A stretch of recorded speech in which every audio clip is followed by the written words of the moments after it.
She smiled as the door closed, because her child was inside.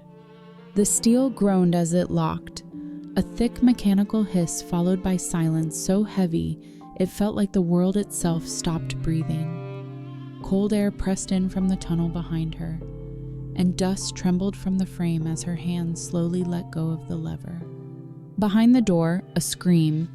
It wasn't long, not a cry of rage or understanding, just a child's voice, raw and instinctive. "Mama?" Then fists, small fists, pounding against the metal. "Mama, I'm here, please!" The soldier standing nearby flinched. He had been trained to run toward the sound of gunfire, but this broke something else. "She's insane," he muttered, almost to himself. "She just locked her own kid in there." No one moved, no one stepped forward. The girl standing at her side stared in confusion, the refugee boy clutching her hand. He didn't understand yet, maybe he never would. But the woman, she didn't cry, didn't explain. She smiled. It was a thin, trembling thing.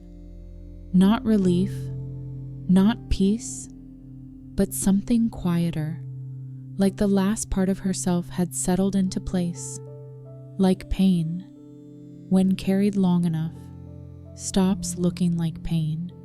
She turned from the door, away from her child's voice, and began to walk into the dark of the subway corridor. Each footstep echoed. Each scream from behind the door grew smaller, until only the silence followed her. You're free to hate her. You're free to say she was cruel, that she didn't fight hard enough, that she abandoned the very thing she was meant to protect. You wouldn't be wrong, but if you stop there, you'll miss everything else. Before the steel, before the screams, before the girl and the drawing and the frostbitten nights, there was a garden. There was a mother. There was a boy who coughed too often and smiled too easily. There was a radio that whispered things she didn't want to hear, and a war that wasn't supposed to reach them, but did. Before she closed the door, she made 1,000 smaller decisions. Some of them you'd understand, some of them you wouldn't, and one of them brought her here.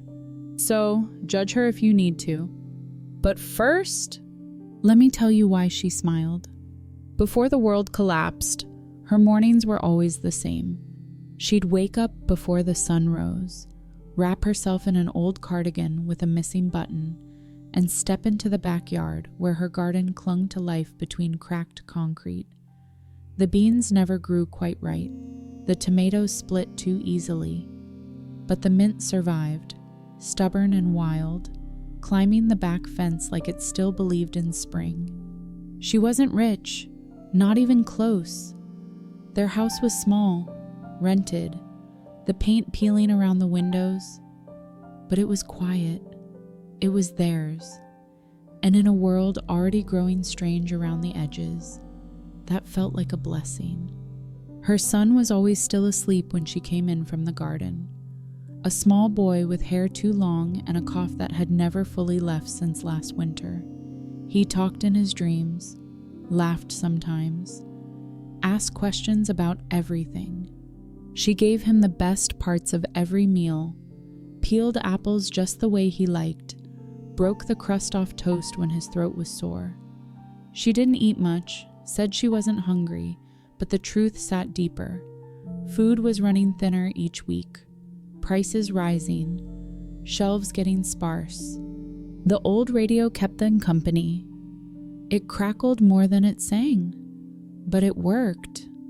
She liked the voice of the morning announcer, low, steady, ordinary, until it wasn't.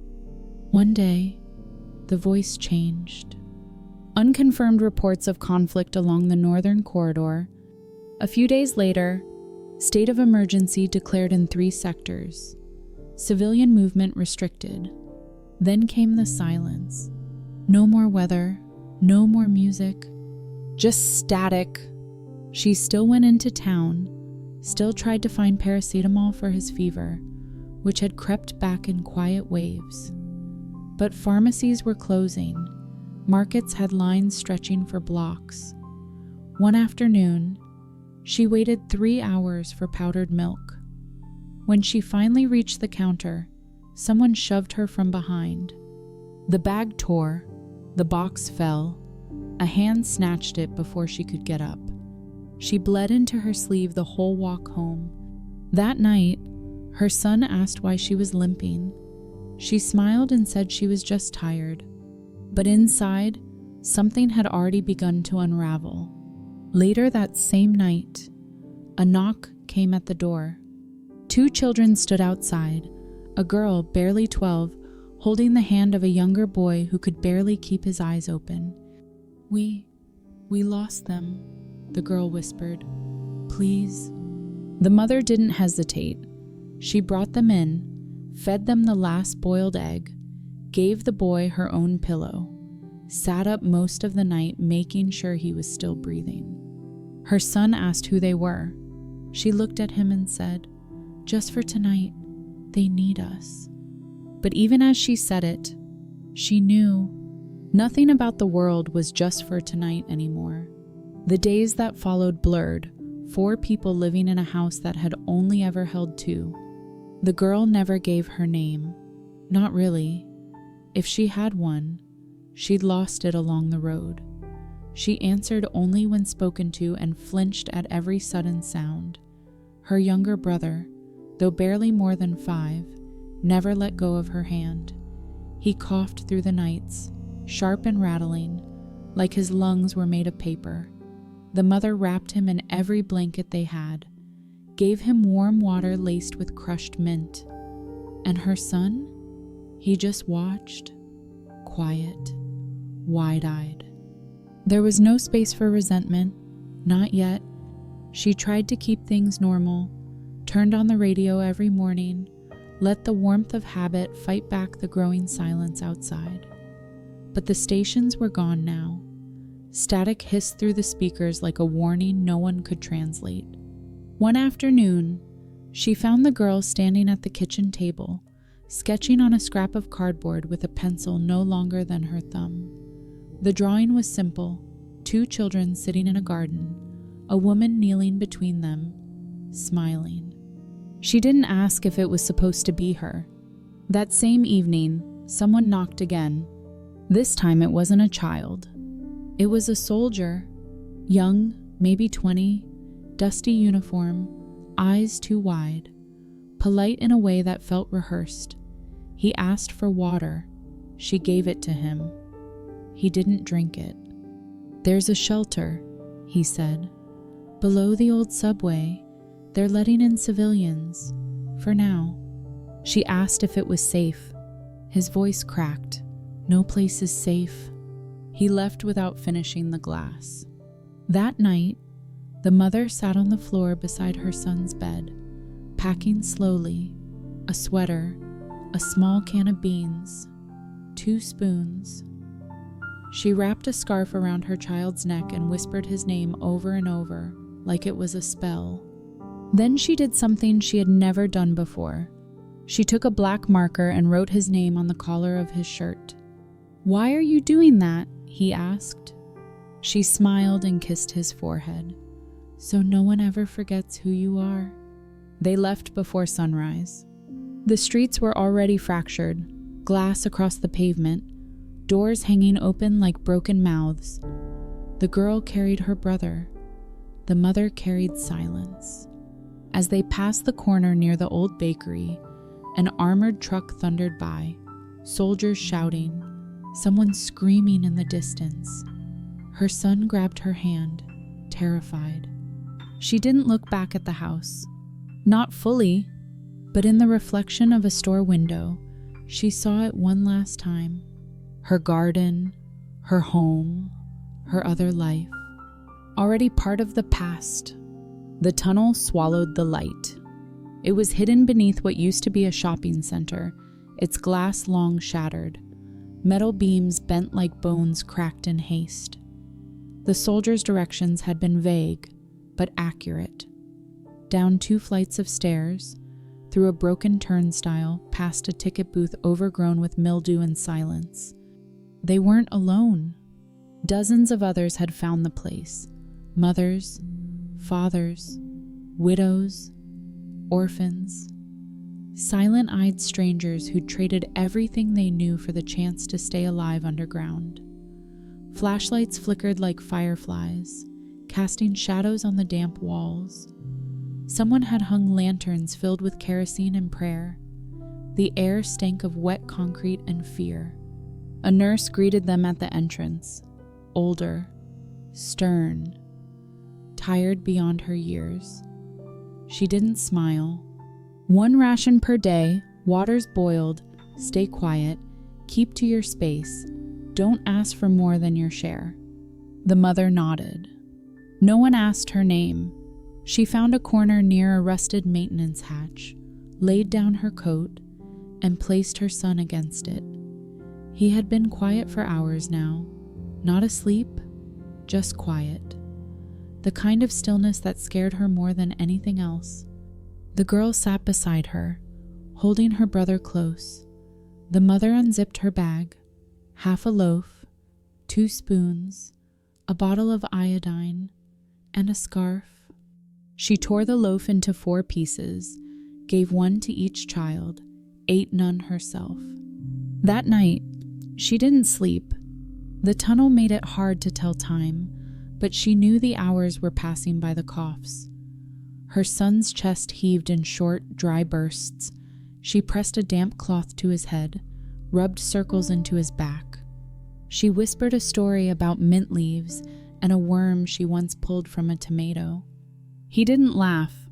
The next morning, the soldier from before arrived. His face was hard now, not scared, just numb. He sat by the tunnel entrance and cleaned his rifle with a shirt sleeve. Said nothing, just watched. The nurse passed between sleeping forms like a ghost, checking pulses, adjusting blankets. Her eyes met the mother's once. She didn't say a word. On the 3rd day, a woman screamed.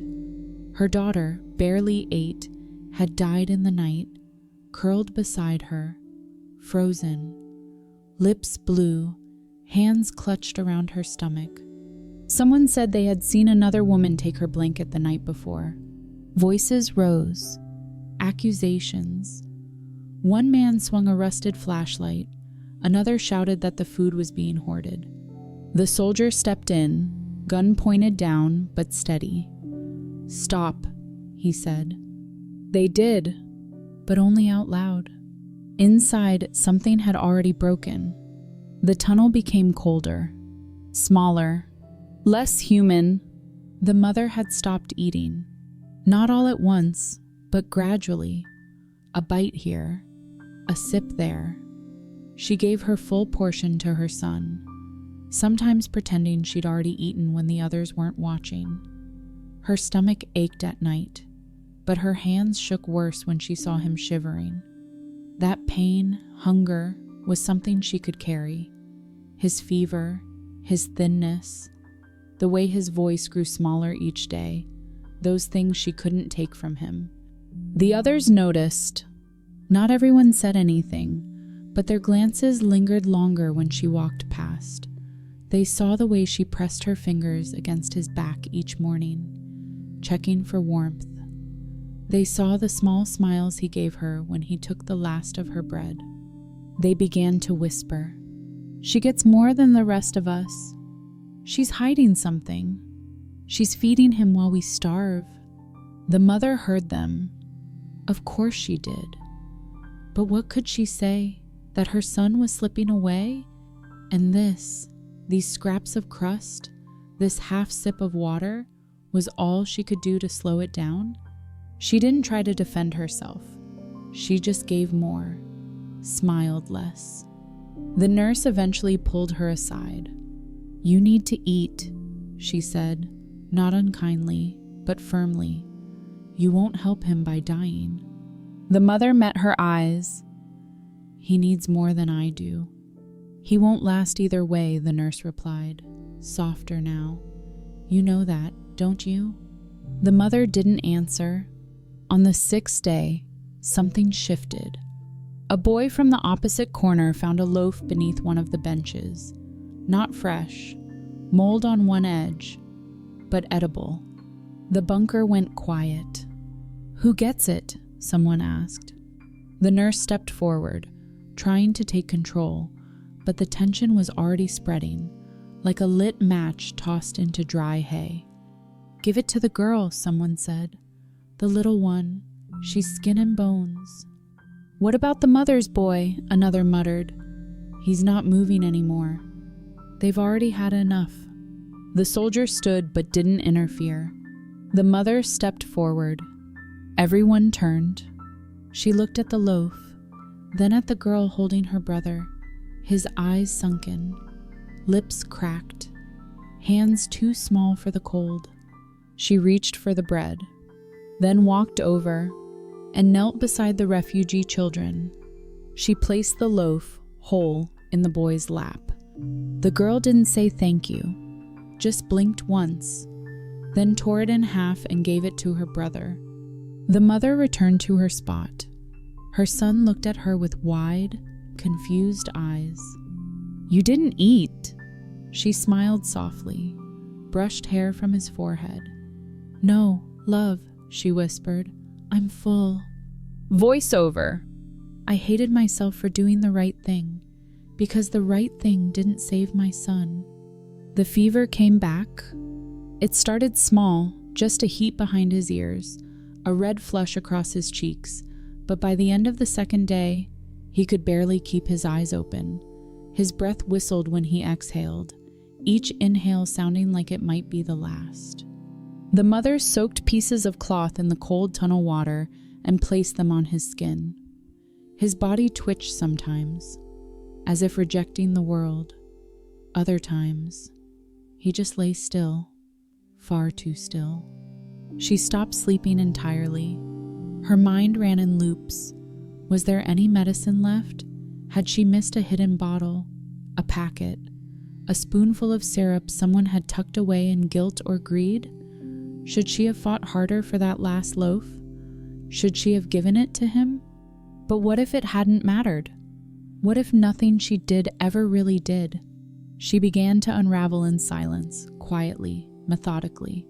Her back ached from leaning over him. Her lips cracked from thirst. Her hands trembled, even when she held nothing. And worse than any of it, her heart didn't race anymore. It beat slow, tired, like it had accepted the end before her mind had. The others didn't speak to her. They watched her like they were waiting for her to break. The nurse passed by again. She knelt down, checked the boy's temperature with her palm, and sighed. "He won't survive the trip," she said softly, "even if the gates open tomorrow." The mother didn't argue. She didn't cry. She simply whispered, "I know." That night, the soldier returned with news. A new patrol had passed through another tunnel, deeper south. They'd left a single evacuation ticket, good for one adult and one child. Just one? The ticket sat on the crate at the center of the shelter, surrounded by silence and need. No one dared reach for it. "I'll help make the list," the nurse said. "It needs to be fair." The soldier shook his head. "There's no fair anymore." The mother looked at her son, barely breathing, then at the girl holding her brother, drawing with a piece of charcoal on a flattened box. A sketch of a woman, her, with 2 children, one on either side, under a sky she hadn't seen in months. In the picture, they were smiling. She stared at the lines and felt something snap inside her chest, not violently, but slowly, like a thread worn thin finally giving way. She folded the drawing and slipped it into her coat. That night, she sat against the tunnel wall, cradling her son in her lap. She didn't cry. She just watched him and whispered, "I'm sorry, I wanted more time."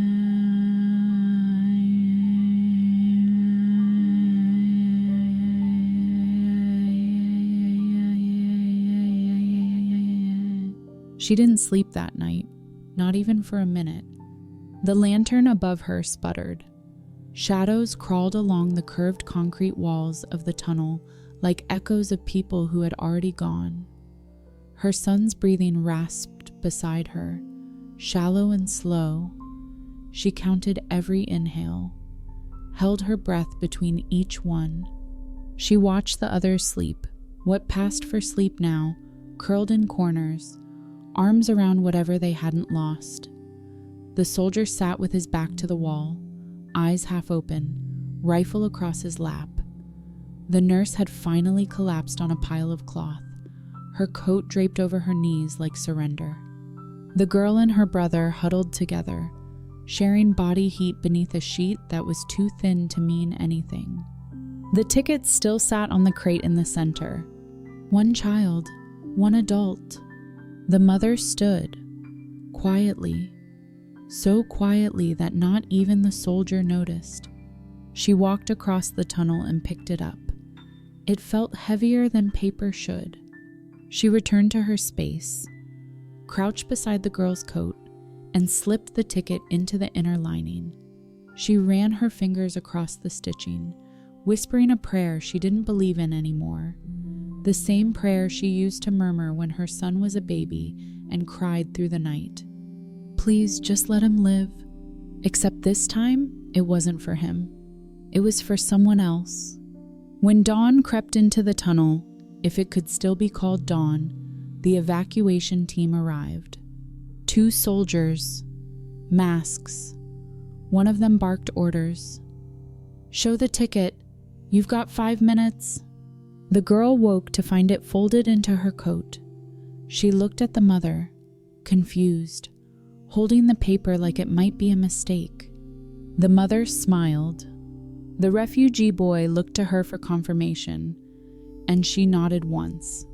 The girl stepped forward. The soldier scanned the ticket, then pointed. Hurry up. The mother stood.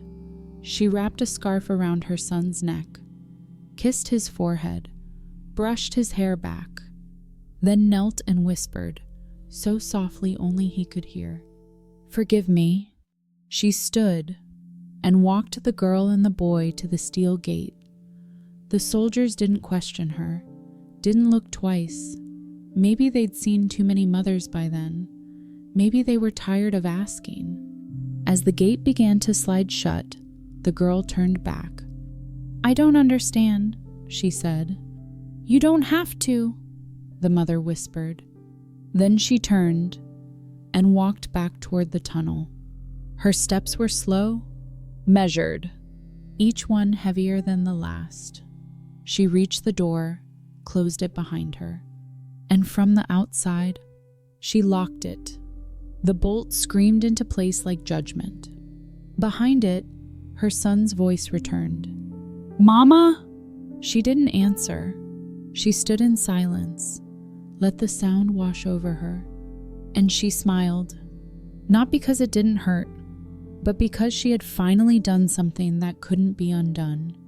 The screams faded faster than she expected. At first, her son cried her name, over and over, hands pounding against the steel. The echo carried through the tunnel like an alarm. But as minutes passed, the pounding softened.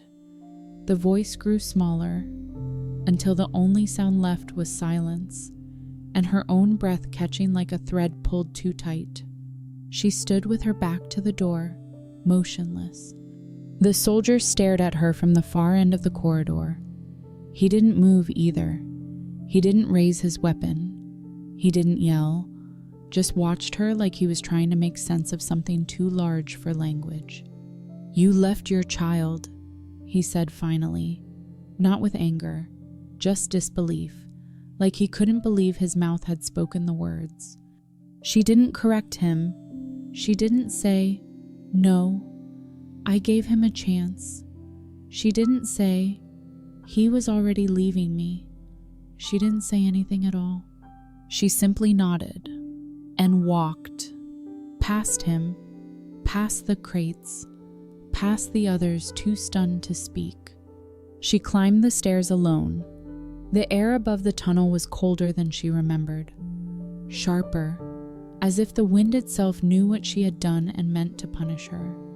She pulled her coat tighter around her and kept walking. One foot, then the other. Her knees buckled, but she didn't fall. She found herself in a parking garage, the kind that echoed with memories. Somewhere nearby, a door creaked in the wind. She stepped over a broken stroller, a pacifier, a torn page from a children's book. Nothing looked like the world she had known. But then again, neither did she. She sat down beside a broken column and opened her coat. Inside was nothing but a scarf, his scarf, blue with tiny stars stitched into the corners. The one she used to wrap around him on the coldest nights. The one he had asked for the night before but had been too weak to wear.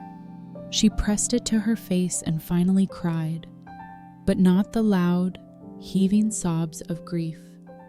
These tears came slow, one by one, like frost melting under a weak sun, like they had waited for this silence, for this loneliness, for the certainty of loss. She cried not because he was gone, but because she couldn't hold him as it happened. Night fell. She didn't seek shelter. She wandered through the ruins of the city, past burned buildings and windowless towers. She wasn't looking for hope or redemption. She was simply moving because stopping meant thinking, and thinking meant unraveling. She passed a collapsed church, a playground half buried in ash, a street sign pointing nowhere. Then, near the edge of what had once been a hospital, she saw a small figure. A child, curled up in the doorway, skin blue from the cold, shoes missing, eyes wide and too quiet. She didn't speak. She simply knelt, opened her coat, and wrapped them inside it. They didn't ask who she was. They didn't cry. They just leaned into her, their breath warm against her ribs. She held them like she had held her son. But this time, she didn't whisper promises. She didn't lie. She just held them and let the silence speak for both of them. She stayed with the child through the night, curled behind the shell of the hospital's entrance, the broken awning above them creaking with every gust of wind. She didn't sleep. She didn't dare. The child's body was cold at first, too cold. She had wrapped them in her coat, then layered whatever cloth she could find in the rubble, torn curtains, a hospital gown stiff with soot, a piece of car upholstery still damp from snowmelt. She cradled them close, as she had done so many times before.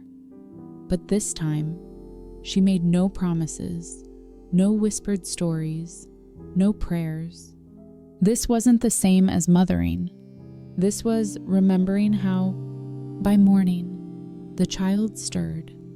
They blinked up at her without fear or confusion, just acceptance, like animals who've lived long enough in a ruined world to understand that safety isn't permanent, but warmth, when offered, must be taken without question. "Are you a mama?" the child asked, barely audible. She didn't answer right away. The words caught somewhere in her chest. Then she nodded. "Once, I was..." They wandered together after that. She didn't ask the child their name. They didn't ask hers. That absence of labels, of identity, felt like a mercy. They were no longer mother and child, no longer stranger and orphan. They were just two quiet things trying to keep moving through the snow. They found shelter in abandoned buildings, curled up beneath desks and inside broom closets. The city was hollowed out, a skeleton of what it had once been. But sometimes they found traces, finger paint on a cracked window, stuffed animals beside an overturned crib, tiny shoes lined up by a door that no longer stood. In one room, they found a photograph, a woman smiling beside two children. She turned it face down. In another, they found a box of old tea bags. She boiled water over a stolen candle and let the child sip something warm. It wasn't much, but it made their lips pink again. They didn't speak often, but they didn't need to. Sometimes, at night, she'd hum a soft, shaky melody she once used to sing while watering her garden. The child would press their face into her chest and listen. Other times, the child would draw in the frost on the windows, circles, stick figures, stars, and once, just once, they drew a door. A hand pressed against it, a small figure on the other side. She didn't ask who it was. She already knew. Her dreams changed. She no longer saw her son's last moments. She saw his younger years, dancing in the kitchen, laughing in the garden, asking if the beans were growing fast enough to touch the clouds. In the dreams, he was always warm, always whole. And when she woke, she didn't cry. She simply whispered his name once, like a thread she didn't want to let go of completely. I'm not a mother anymore. I'm just a breath that warms a child, a body that doesn't walk away from cold. I don't know who I am, but I know what I won't let happen again. The snow began to melt, not in waves, not in a sudden burst of spring, but slowly, like the world wasn't sure if it was allowed to heal. Drops of water ticked from rooftops, icicles thinned to threads. Beneath the gray crust, patches of earth peeked through, brown and raw. She and the child moved farther from the city, toward the outer villages where rumors said people were beginning to rebuild. They didn't speak of hope, just of food, shelter, fire. On the third day of walking, they found a fence made of welded shopping carts. Beyond it, a gathering of tents, smoke curling from chimneys made of rusted stovepipes. Voices floated through the air, not shouting, not screaming, just people, talking, breathing. She didn't go in. She stood with the child at the edge, hidden by broken trees, and watched. A man in uniform, not military, not anymore, stood near the gate. He carried a clipboard and a thermos, and looked like someone who had given up on sleep years ago. Children played near the entrance with a punctured soccer ball. One of them wore 2 different shoes. The child tugged at her coat. Can we go there? She looked down. She didn't answer, because she wasn't sure if she belonged anymore. Inside fences, behind gates, among people who might ask questions, people who might speak his name. Instead, she opened her coat and adjusted the child's scarf, her son's scarf. You go, she said gently. The child blinked up at her. You're not coming? She knelt, kissed the child's forehead, and placed something in their hand, a small, crumpled drawing. The one from the tunnel, the woman with the 2 children beneath a blue sky. Keep this safe, she said. It belongs to you now. The child looked at it, then looked at her. I don't want to go alone. You're not, she said. I'll be nearby. And she would be watching, always watching, just not asking to be seen. The child walked toward the gate. No one stopped them. No one turned them away. Inside the camp, someone handed them a blanket. Someone else, a bowl of something hot. She stood in the trees for hours. When night fell, she turned away from the firelight and stepped back into the cold. She didn't need walls, or warmth, or recognition. She had done what she came to do, and now she could carry her son's absence like a second skin. Soft, unseen, enduring, she wandered for days after that. Not to escape, Not to die, just to move, to keep distance between herself and the place where warmth now lived, to let the child begin without the weight of her shadow.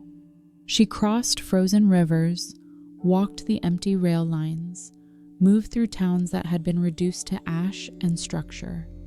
In one village, she found a wall of names painted in red across the side of a building. Below the list, someone had written in charcoal, "If you are still alive, add nothing." She stared at it for a long time, then turned away. No one needed to know she had lived. She found shelter in an abandoned library. The shelves had been stripped of books, but the smell of paper lingered, ghost-like, almost holy. She settled into a corner beside a broken window where the wind sang low and cold. There, she began to gather what she could. Charcoal, bits of cardboard, thread, ash-stained cloth, and paper. She stitched together a notebook, not perfectly. The edges were jagged, the cover made from a hardback mystery novel with its title torn off, but it would hold what mattered. She opened to the first page and began to draw. Not faces at first, just hands, passing bread, holding fingers, reaching for a doorknob. Then eyes, eyes behind a cracked window, eyes wide with hunger, eyes closing for the last time. And finally, on the fourth page, she drew herself, not as she was, but as they saw her, a figure wrapped in a coat, kneeling beside a child, eyes soft, mouth closed.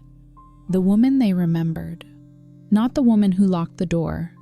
It was in that same library, weeks later, that she found the nurse. Thin, pale, limping, but alive. The nurse didn't ask questions. She simply sat beside her on the floor, shared a flask of melted snow, and placed something between them, a burned, folded piece of paper. The letter, the one she had written and tucked into the girl's coat back in the tunnel. The nurse had found it near the gate, half buried in ash, never delivered. "I thought maybe," the nurse said, voice hoarse, "you'd want to finish it." The mother took the letter in her hands. The edges were curled, blackened. The ink had bled in places, but it still breathed. She traced her son's name with one finger, didn't cry, just whispered, "I never meant for it to end like this." The nurse didn't respond. She just reached out, took the woman's wrist gently, and held it. They sat in silence until the sky turned blue again. Not bright, not clear, but enough. The refugee girl survived. She had boarded the truck holding her brother's hand and the evacuation ticket pressed tightly in her coat. She didn't understand why the mother had chosen them. She hadn't asked for it, hadn't begged. And yet, the ticket was there, and the woman had said nothing as the door shut between them. The girl hadn't cried then, not until they were miles away, when the engines drowned out everything else and the steel door was no longer in sight. She finally let her tears fall, quiet, ashamed, grateful, confused. She never saw the woman again, but the drawing remained. It had been folded into the same coat, a crude sketch, a tall woman with 2 children under a tree, everyone smiling beneath a blue sky. She kept it with her through every transfer, every camp, every checkpoint where names were asked, and no one cared if they were spelled correctly. Years passed. Her brother grew stronger, learned to speak again, to laugh. He didn't remember much, just warmth, just hands that held him when no one else would. The girl, now a young woman, kept sketching on napkins, on cardboard, on the backs of ration receipts. She didn't always draw the woman. Sometimes it was hands, doors, shadows, bread, but always, that quiet, her quiet, found its way into the shapes. One day, in a resettlement center miles from where the war had burned hottest, she found an old notebook tucked beneath a cot. She opened it and stopped breathing. The pages were filled with drawings just like hers, the same angles, the same expressions, the same soft grief behind every line, hands passing food, eyes meeting in silence, a child wrapped in a coat not their own. At the end of the notebook, a single sentence scrawled in charcoal. If no one remembers her name, let them remember her eyes. She clutched the book to her chest like it might vanish. She had never known the woman's name, but she knew her eyes. And now, someone else did too. She brought the notebook home, laid it beside the letter she had received from the nurse only months earlier, the one scorched at the edges, the one she could barely read. She opened it again, read it aloud, for herself, for her brother, for the children she taught now, because she had become a teacher, an artist, a quiet voice for others who never got to speak. My love, if you're reading this, maybe you're alive. That's all I ever hoped. I didn't abandon you. I just knew, if you came with me, you'd die. But maybe, if I left first, you'd have a chance. I wasn't strong enough to protect you, but I was clear enough not to fail again. Maybe no one will forgive me. Maybe you won't either. But if you ever become a parent, you'll understand. Sometimes, love means not holding on. Sometimes, love means walking away so they can live. She added one final page to the notebook that night. The same door, the same fogged glass, a hand pressed from the inside, and this time, on the outside, her own hand, drawn reaching back. The world didn't heal, not really. It limped forward. Cities rose, crooked and uneven. Markets returned, but food still came with a price. Children played in alleys that used to be war zones, laughing through the dust. People learned to smile again, but carefully, as if the muscles still remembered what it meant to flinch. And amid it all, the girl, now a woman, kept drawing. She never told anyone the full story, not her brother, not the other teachers, not even the nurse who visited her sometimes, older now, with joints that cracked and a heart that had grown soft with regret. But she remembered every detail. The sound of the door locking, the silence that followed, the scarf the woman had worn, the tremble in her smile. She painted murals in abandoned classrooms. On one wall, she painted a pair of hands breaking bread. On another, children beneath a tree, faces turned upward to a sun drawn in smudged gold. And in the smallest room of her small home, she kept the notebook on a shelf no one else touched. One night, a child she was teaching came to her with a question. "Why do you always draw that door?" She paused, then opened the notebook. Anne said, "Because someone stood there once and didn't run." The child didn't understand, not yet. But one day, maybe they would. She walked to the edge of town once a month, alone, carrying nothing but a scarf. There was a tree there, bent sideways by wind, half split by lightning. No one had bothered to cut it down. She tied the scarf to the lowest branch each time, always the same one, blue, with little stars stitched in. Some things, she believed, shouldn't be buried. Some things needed to be seen. She sat beneath the tree and opened the notebook, flipped to the final page. The drawing, the mother, behind the fogged glass, her palm pressed to the steel.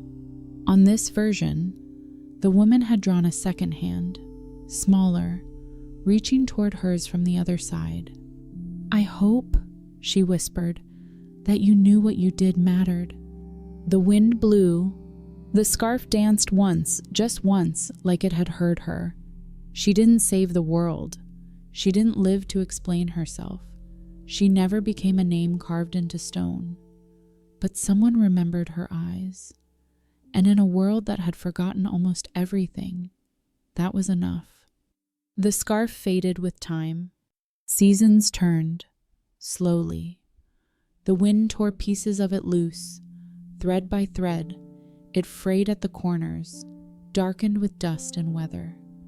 And still, she replaced it, again and again, always the same shade of blue, always with tiny stars stitched in by hand. She never explained to the others why. They saw her walk out there, sit beneath the tree with the notebook in her lap, and return without a word. Some thought she was mourning someone. Others said she was waiting. Maybe both were true. The drawings grew in number. She began collecting sketches from other children, refugees, orphans, those who had fled places no one could find on a map anymore. She didn't ask them to explain, just handed them pencils, charcoal, paper. They drew what they remembered: bread, hands, eyes, a woman carrying a child through snow. She pinned the drawings to the walls of the classroom, one by one, until the entire room looked like a cathedral of memory. The children asked her what they meant. She told them, "They mean we still care." One night, she sat by the fire with her brother, now nearly grown. He rarely spoke of the war, but that night, he looked at her differently. "You still think about her," he said. She nodded. "She didn't have to choose us." "I know," he said, "but she did." He pulled out a folded piece of paper from his coat. It was crinkled, soft at the edges. The drawing, the one they had carried since the shelter, was still there. "She gave me more than a coat," he whispered. "She gave me a future." They didn't speak again that night. They didn't need to. Some love, they both understood, had no words left to offer. A new child arrived in her class days later, mute, wild-eyed, unwilling to speak. She didn't push. Instead, she handed the child a pencil and sat nearby. After 10 minutes, the child drew a hand pressed to a window. She didn't ask whose it was. She simply opened her notebook and showed them her version of the same thing. 2 hands, one on each side, both reaching, both waiting, both still here. She was never forgiven, because no one ever blamed her out loud. They just forgot her name, forgot her face, forgot that once a woman stood before a locked door and chose not herself. The snow fell again, soft this time, like ash without fire. In a quiet room warmed by candlelight and breath, the girl, now a woman, older still, sat at a small wooden desk. Her hands, once smudged with charcoal, now carried the faint stiffness of age. But the notebook was still there. So was the drawing, and the letter. She opened it slowly, as if it were still hot from the fire it almost died in. The ink had blurred in places, the corners were burned, but the words remained. She read them aloud, for no one in particular. "My love, if you're reading this, maybe you're alive. That's all I ever hoped. I didn't abandon you. I just knew, if you came with me, you'd die. But maybe, if I left first, you'd have a chance. I wasn't strong enough to protect you, but I was clear enough not to fail again. Maybe no one will forgive me. Maybe you won't either. But if you ever become a parent, you'll understand. Sometimes, love means not holding on. Sometimes, love means walking away, so they can live." She closed the letter, then turned to the last page of the notebook. There, she sketched the final image. Not the woman behind the fogged glass, not the door locked from the outside, but a hand, still, open, not reaching, not letting go, just there, steady, waiting, as if to say, I'm here, even now. She placed the letter inside the notebook, gently, like placing a child in a crib. Then she stood, walked out into the snow. The scarf was still tied to the tree, tattered, fluttering in the cold like a memory that refused to stop breathing. She knelt and tied another beside it, a smaller one, blue, woven by hand. Then she whispered, as if the trees could hear her, I don't need forgiveness. I just hope that somewhere in a dream, he runs back to me and says, you did the right thing. No one knew her name. No one found her body. But someone remembered her eyes. And in a broken world, that was enough to begin healing. The camera pulls back. A forest blanketed in snow, a scarf tied to a bare branch, dancing gently in the wind. Then, a distant sound, a child's laugh, soft, echoing, real, fade to white. So, what would you have done? Would you have held your child close, or let them go with hope? And when the moment came, would you be brave enough not to choose yourself? If this story stayed with you, you're not alone. We share these stories to remember what still matters: kindness, sacrifice, and the quiet strength of those who go unseen. If you'd like to hear more, consider subscribing. And in the comments below, tell us, would you have made the same choice? We're listening.